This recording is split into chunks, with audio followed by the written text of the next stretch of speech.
Merci.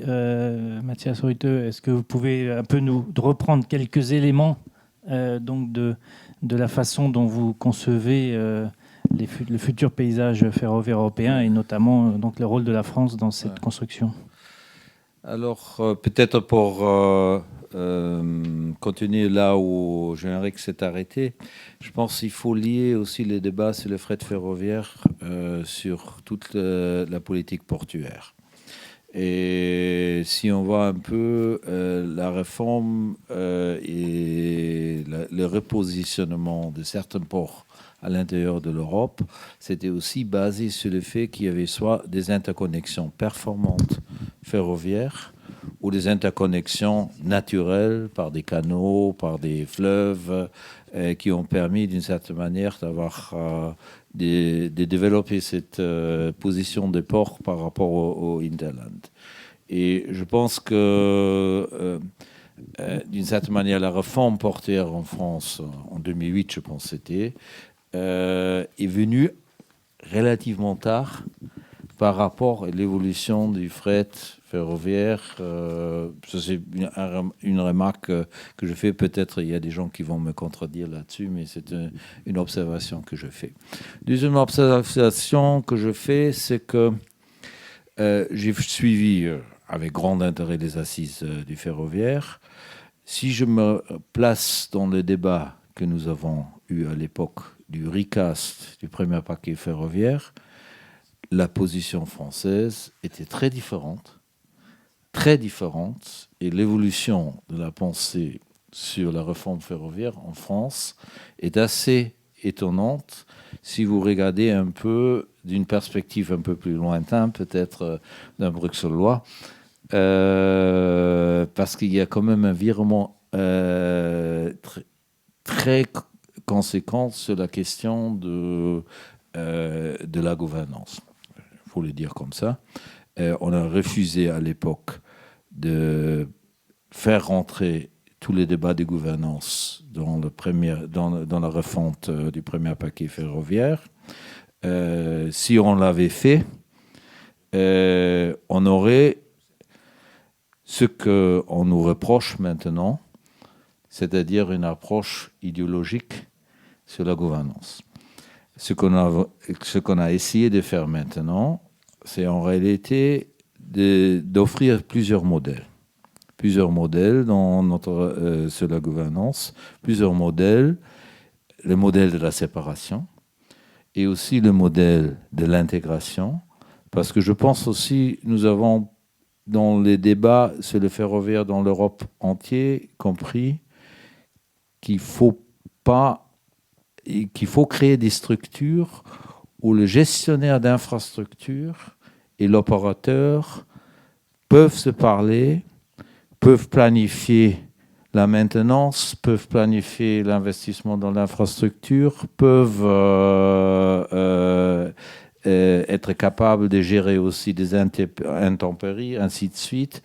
C'est-à-dire, on n'est plus dans un modèle idéologique de séparation stricte versus l'intégration complète.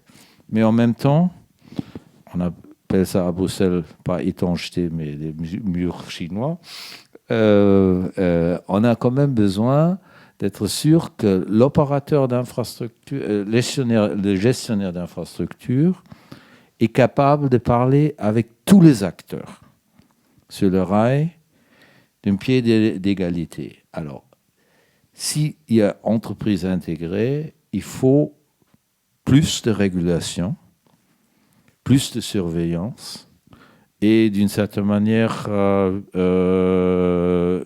les débats sur l'eurocompatibilité, les débats sur la régulation dans les prochains mois sera justement où est la bonne ligne entre dialogue et neutralité. Concernant la concurrence, comment vous recevez la forte demande française de subsidiarité? Est-ce qu'elle vous semble, comparée notamment aux autres pays européens, comment vous l'évaluez? Disons que notre point de perspective est un peu différent. Nous dépensons au niveau européen, 42 milliards d'euros des fonds publics par année sur le ferroviaire.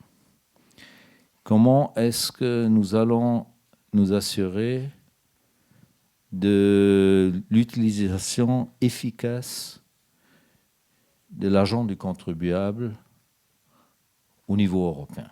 Ça, c'est le vrai débat. Nous savons effectivement que dans le ferroviaire, ce n'est pas une question, dans la plupart des cas, d'avoir une concurrence sur une ligne. C'est-à-dire, c'est plutôt une question de comment est-ce que l'État peut garantir, ou les régions peuvent garantir, l'utilisation la plus efficace de l'argent public. Et ça, c'est le débat qu'on doit mener. On peut le mener dans l'air aérien, on le mène différemment. On le mène par des idées de régulation économique et des règles sur la performance. Notre perception au niveau européen était qu'en ouvrant les marchés, c'est probablement la façon la plus efficace de gérer, la plus efficace sans l'intervention permanente des régulateurs et de l'État, parce que si vous voulez passer plutôt vers un régime de performance, ça veut dire autorité de surveillance, règles, adaptation, ainsi de suite. Et d'une certaine manière, nous préconisons, dans la plupart des cas plutôt, ouverture sur le marché, décision qui sera une décision soit pour 10 ans, pour 15 ans, avec des critères qui sont fixés par les autorités régionales ou nationales, et d'une certaine manière, un meilleur service, et ça je pense on peut prouver, un meilleur service pour le consommateur, sans pour autant que, et ça c'est je pense très important aussi, sans pour autant qu'il y ait une situation où les salaires baisse ou le main-d'œuvre a soumis à des contraintes énormes. C'est plutôt une gestion plus efficace à l'intérieur des entreprises qui fait que certaines entreprises gagnent les manchés, parce qu'il y a aussi pénurie de main-d'œuvre qualifiée dans ce secteur-là, qu'un dumping social quand on entend de temps en temps. Merci. Est-ce que vous avez des questions à poser sur ce paysage ferroviaire? Des éléments complémentaires à demander sur cette volonté d'améliorer la productivité des systèmes ferroviaires européens? Parce que c'est ça, Jean-Éric Paquet, l'objectif que vient d'aborder d'ailleurs Matthias Reutte, c'est d'améliorer la productivité du système ferroviaire, notamment par une ouverture des marchés. Oui, donc les deux mesures proposées par la Commission sont effectivement l'ouverture du transport national de passagers, qui en France fait l'objet d'un monopole. L'ouverture dans notre proposition à la date de 2019. Mais cette ouverture du marché est évidemment compatible, et ça c'est je pense le point clé, notamment dans le contexte français, doit évidemment être compatible avec la capacité des autorités organisatrices de proposer leur transport ferroviaire en OSP, en contrat de service public, pour pleinement pouvoir exploiter les bénéfices de la mise en réseau de ces services. Donc la proposition de la Commission ne remet en aucun cas en question cette capacité de définir le périmètre de l'organisation de service public, ne remet pas en cause la capacité du choix d'avoir recours à ce qu'on appelle une délégation de service public en France. En revanche, et comme nous voulons faire cohabiter l'open access avec ces délégations de service public, la manière dont nous pensons qu'il est possible d'injecter l'efficacité économique et l'innovation dans le système ferroviaire, c'est par des marchés publics pour l'octroi de ces contrats de service public. Donc aujourd'hui, les autorités organisatrices en France, de manière systématique, ont recours à une attribution directe, forcément, dans la logique du monopole pour l'opérateur historique. Et ce qui est proposé par la Commission, c'est de mettre fin à cette modalité d'attribution directe et de passer à un marché public. Et dans le cadre de ce marché public, l'expérience britannique et allemande en particulier, mais c'est une expérience qui se retrouve dans toutes les industries de réseau de manière très systématique, c'est que lorsqu'on passe d'une attribution directe à ce marché public, le gain économique réalisé à la première passation est entre 20 et 30%, soit sous forme d'une réduction de la compensation versée par l'autorité publique, soit sous forme d'une offre de transport améliorée. Alors évidemment, ce gain significatif ne se reproduit pas à la même échelle dans les marchés publics par la suite, mais reste néanmoins significatif. Et l'argument est effectivement qu'il est, dans l'expérience de nos autorités organisatrices, mais aussi de nos opérateurs, extrêmement difficile de mener une négociation où effectivement on peut aboutir à un résultat comparable et où on peut en effet s'engager à des indicateurs de performance qui permettent d'aboutir à ce résultat. Donc l'objectif de la Commission, c'est l'efficacité, aussi parce que la crainte du vice-président Kallas, c'est que ces 42 milliards d'euros qui sont disponibles aujourd'hui ne le seront pas forcément demain, et que si nous voulons préserver ce transport ferroviaire qui est donc le point essentiel d'un système intégré de transport, ça passe par son efficacité. C'est tout le débat en France, hein, c'est toute la convergence entre votre débat et la politique ferroviaire européenne. Ça passe aussi par des mesures permettant d'assurer effectivement que les nouveaux entrants, mais les grands opérateurs historiques, arrivent à travailler leur système de production, à travailler avec leur personnel pour atteindre ces gains de productivité indispensables. Alors, on a proposé ce passage au marché public à partir de 2019, avec évidemment un certain nombre d'années par la suite pour permettre aux contrats existants de finir leur vie, en quelque sorte. Donc, quelque chose de progressif, une approche équilibrée aussi, où l'open access ne doit pas remettre en question l'équilibre général d'une délégation de service public, mais où, effectivement, pour l'instant, la modalité retenue par la proposition de la Commission, mais qui sera discutée durant le processus interinstitutionnel, et ce marché public. Et ce qui intéresse Mathias, vous l'avez compris, et le commissaire, c'est évidemment le résultat. Et je pense que le débat et la négociation va certainement tourner autour du calendrier, du phasage, de la régulation, je pense de la préservation de cet objectif de marché public. Et ensuite, je pense que la charge de la preuve est aussi chez les parlementaires, chez les États membres et chez les opérateurs historiques, de démontrer qu'il existe d'autres façons d'aboutir à ces gains d'efficacité. Mais c'est vrai que dans la phase préparatoire, on ne les a pas trouvés. Est-ce que l'argument selon lequel il faudrait réserver un traitement particulier aux zones dites denses et complexes, évidemment on pense à Île-de-France, est-ce que cet argument vous semble recevable ? Je pense notamment au règlement OSP et à son adaptation. Non, je vais la prendre. Enfin, au moins de manière préliminaire. Non, évidemment, la question des zones denses est une question qui est légitime, hein, qui n'est pas particulièrement française d'ailleurs, puisque l'argument du réseau en zone dense est un argument qui s'applique à d'autres systèmes régionaux dans l'Union européenne. Les Britanniques ont trouvé des solutions compatibles et performantes, même en fait très performantes dans le contexte du transport londonien, où la contrainte est d'abord une contrainte d'infrastructure, pas tellement l'organisation de la prestation de services. Mais c'est un point qui effectivement est en discussion et sera en discussion durant tout le processus de négociation.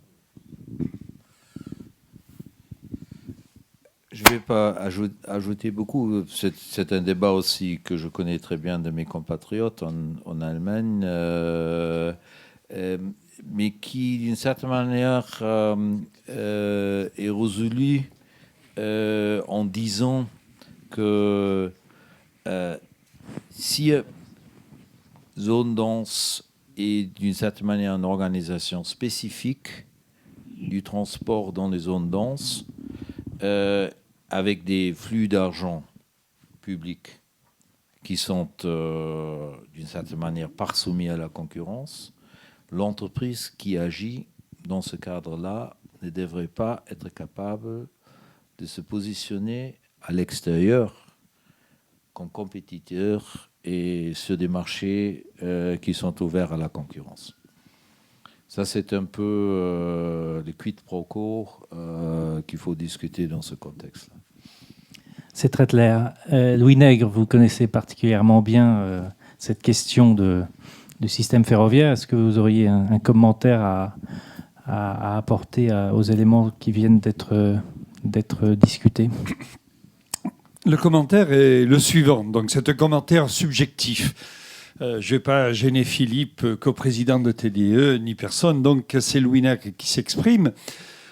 Moi, je vise deux objectifs. Nous avons la chance, que ce soit en Allemagne ou en France, d'avoir des opérateurs nationaux historiques de grande qualité. Il n'est pas question qu'ils perdent la face, qu'ils disparaissent. On n'est pas du tout dans ce contexte-là. Au contraire, j'ai écrit moi-même que je voulais sauver le soldat SNCF. C'est tout dire. Donc ma démarche est une démarche constructive. Par contre, je vais reprendre aussi une autre expression pour qu'on comprenne bien ma démarche. Ma démarche est de dire que peu importe que le chat soit noir ou blanc, ce que je veux, c'est qu'il attrape des souris.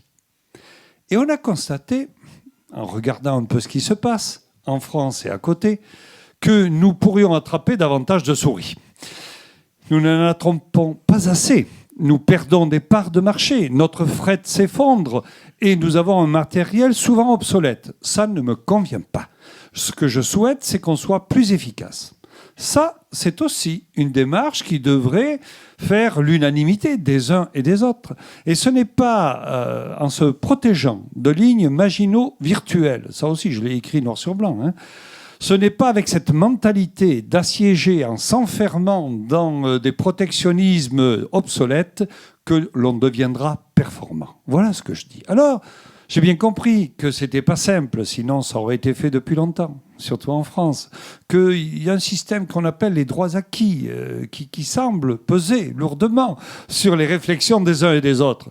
Pour autant, ce n'est pas comme ça qu'on fera gagner mon pays. Ce n'est pas comme ça qu'on fera gagner la SNCF. Je souhaite l'ouverture à la concurrence parce que je dis à mes collègues qui sont responsables, et je leur dis publiquement, donc je le répéterai ici, à mes collègues qui sont responsables de services ferroviaires, que je ne comprends pas pourquoi en France on dépense 20 à 30% plus cher le kilomètre par rapport à ce que font nos amis de l'autre côté du Rhin.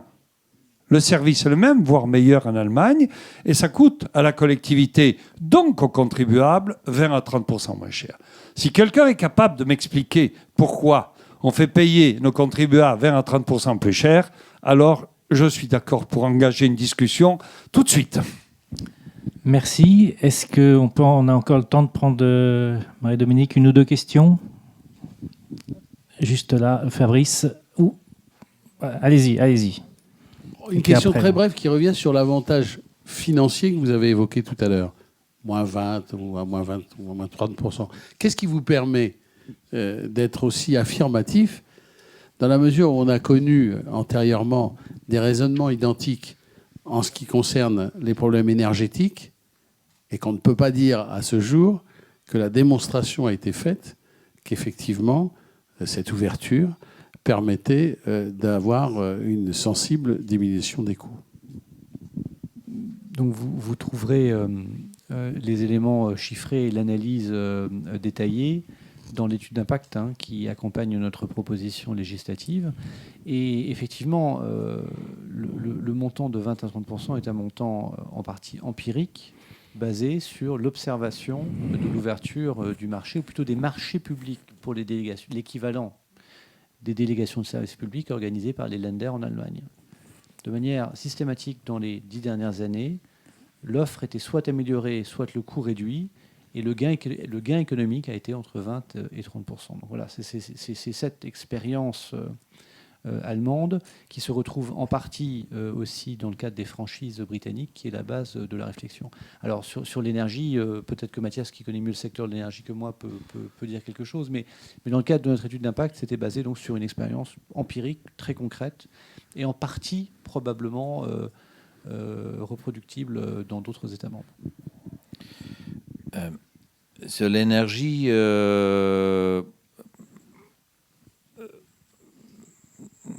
je ne me suis pas occupé de ça depuis 4 ans maintenant. La réponse est relativement simple, de dire que nous n'avons jamais dit que nous allons baisser les prix dans l'énergie. Mais nous avons toujours dit que l'augmentation relative sera moindre. Première chose. Deuxième chose, il y a quand même, et ça, je pense que vous êtes d'accord avec moi, on manque cruellement encore les interconnecteurs entre les différents États, que ce soit entre France et l'Espagne, que ce soit entre l'Italie et la France, que ce soit entre l'Allemagne et la France, qui nous permettra en réalité d'avoir ce marché intérieur. Et après, il faut discuter gaz, électricité d'une façon différente parce que les approches sont différentes.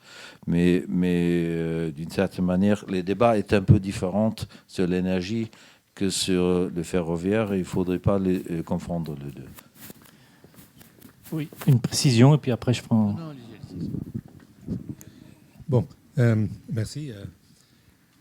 Je voudrais d'un côté confirmer ces gains de 20 à 30%. Ils se sont aussi vérifiés à un échelon de plus d'une centaine de cas dans le système de transport urbain partout en Europe suite au règlement 1370.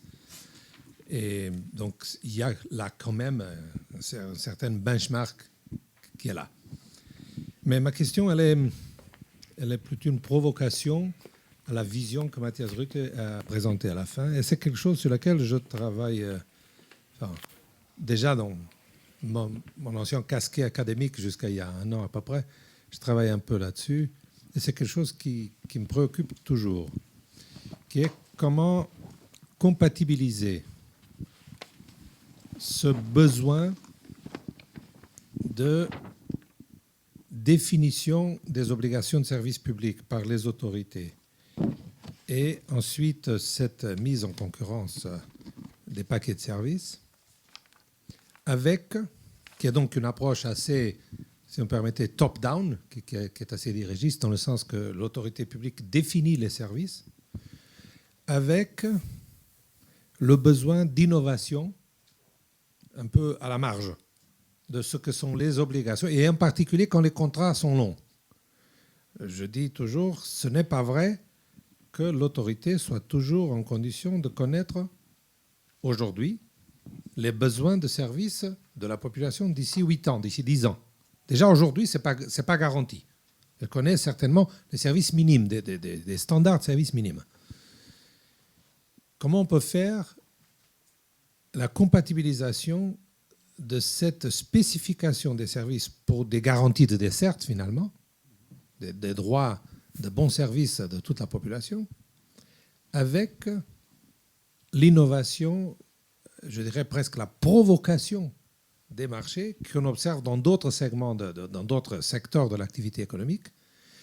Et si on regarde aujourd'hui, qu'est-ce qui se passe dans le secteur des transports urbains, ça fonctionne déjà depuis une dizaine d'années ou presque dans pas mal de pays, ce qu'on fait, c'est que vraiment, on a changé un peu le confort des bus, on a changé un peu la couleur des carrosseries, mais les services restent pratiquement les mêmes.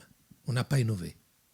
On est très loin, et je dirais, on ne bouge pas dans le sens des pourvoyeurs de paquets de mobilité cross-modal, comme tu avais dit. Je dirais qu'on reste à des distances épiques de ça, par la définition top-down, je dirais, on empêche, on crée des barrières à cette provision intégrée de services. Comment Alors Mathias, c'est vous qui répondez à cette question de José Viegas, président du comité de transport de l'OCDE. Rapidement là-dessus. Évidemment, tu me provoques dans le sens de dire qu'il vaudrait mieux ouvrir le marché complètement et voir aussi la concurrence sur le rail et pas uniquement la concurrence pour le rail. Parce que là, la réponse est facile. Mais on sait en réalité que c'est pas possible, c'est pas réaliste. Et d'une certaine manière, une première étape, c'est clairement plutôt la concurrence pour le rail, ou une grande partie. Et ma seule réponse serait de dire que l'opérateur qui gagne le marché public se positionnera mieux en termes de cahier des charges pour le prochain marché public et en mettant déjà en place des services innovants, parce que d'une certaine manière, l'autorité publique ne peut pas aller en deçà de ce que le consommateur trouve bien. Par exemple, le service Wi-Fi, pas spécifié dans le contrat, mais introduit. La prochaine fois, l'autorité publique va certainement spécifier service Wi-Fi comme étant essentiel parce que le consommateur le veut, ainsi de suite. C'est-à-dire c'est comme ça qu'on arrivera, probablement.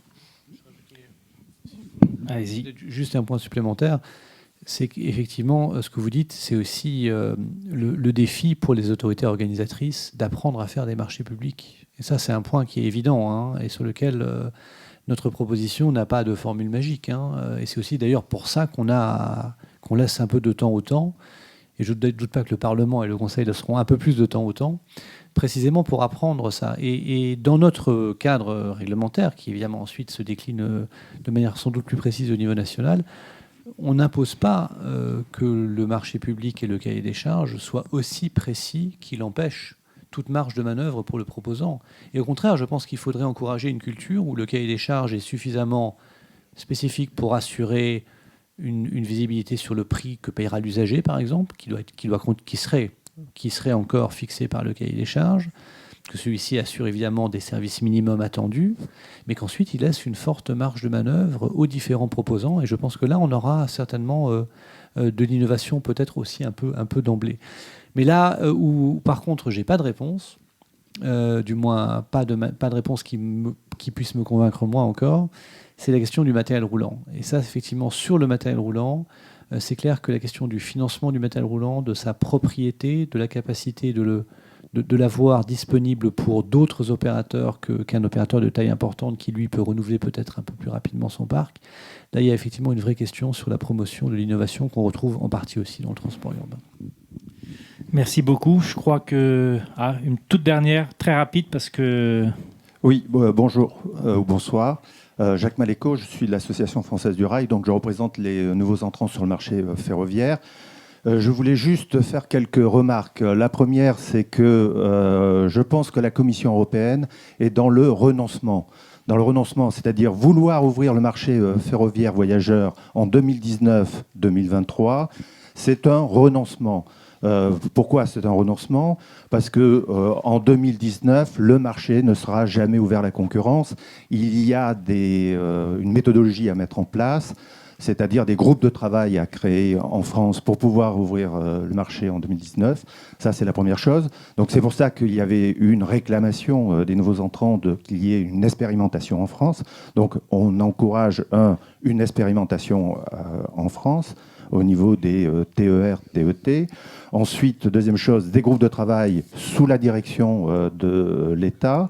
Et au-delà de cela, on a un rapprochement au niveau de la gouvernance de l'opérateur historique avec le gestionnaire d'infrastructure. Aujourd'hui, toutes les garanties ne sont pas données à l'ensemble des opérateurs ferroviaires et nous réclamons ce renforcement du régulateur ferroviaire, puisqu'on a un double discours. Ce premier double discours, il s'agit de dire on va renforcer le régulateur, mais dans les faits, on va l'affaiblir. Alors, je voudrais juste donner un chiffre. En 2014, au niveau des TER, il y aura 27 milliards de trains-kilomètres qui vont être attribués sans concurrence en France. Ça représente un chiffre d'affaires de 900 millions d'euros. Voilà. Je crois qu'on est tous pour un opérateur historique fort sur le marché, qu'il s'agit de défendre le ferroviaire dans son développement, de contribuer à son développement. Et je crois que les expériences qui ont été menées dans le fret montrent aujourd'hui que par une meilleure adaptation de l'organisation du travail, le fret est dans la capacité de se développer. Et je vous invite à aller sur le site internet ce soir, assorail.fr. Vous trouverez tous les chiffres du fret ferroviaire français en 2012. Merci beaucoup. Ça m'arrange pour mon timing. Ça n'était pas une question, mais une déclaration. Donc, c'est là-dessus que nous allons terminer. On aurait pu encore tenir longtemps, mais il faut bien rester timing. Merci.